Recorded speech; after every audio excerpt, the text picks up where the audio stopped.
Did you know the U.S. struck Iranian coastal sites after Iran launched drones? Today's top Trump foreign policy development. New reporting says U.S. forces struck Iranian coastal sites after Iran launched drones in the latest escalation in the Gulf, raising fresh questions about where the conflict is headed and how stable any ceasefire framework really is. According to Reuters reporting, this latest flare-up follows a pattern that has defined the conflict, a cycle of action, response, and counter-response that makes diplomacy difficult to sustain. The report describes U.S. strikes on Iranian sites after Iran launched drones, indicating that the pause in open conflict remains fragile and that red lines are being tested repeatedly.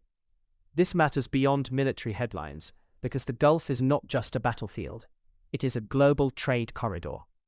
Every time drones or missiles enter the story, markets reprice risk, insurers reevaluate shipping, and governments reassess alliance commitments. For the Trump administration, this creates a dual messaging challenge. One message is deterrence.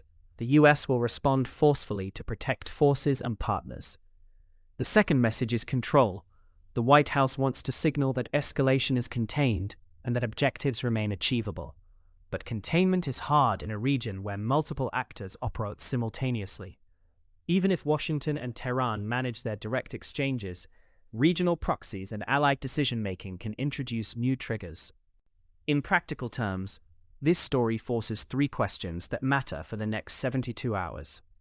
Is this a one-off strike cycle, or the beginning of sustained operations?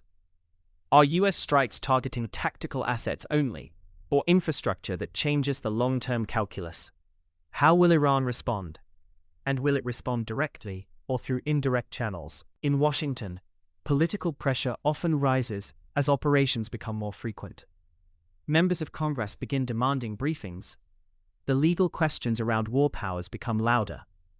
Allies push for de-escalation if energy prices rise and economic stability is threatened. Strategically, the administration must also weigh force protection.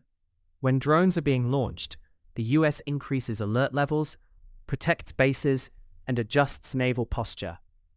That is expensive and operationally intensive. The real risk in conflicts like this is not always intentional escalation. It's miscalculation.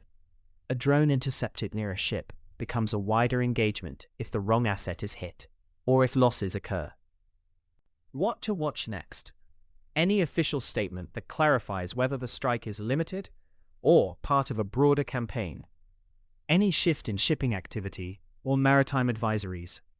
Oil and shipping insurance market reactions, which often signal real risk perception faster than politics does. This remains a high volatility story. One decision by either side can shift the narrative from managed conflict to open regional war.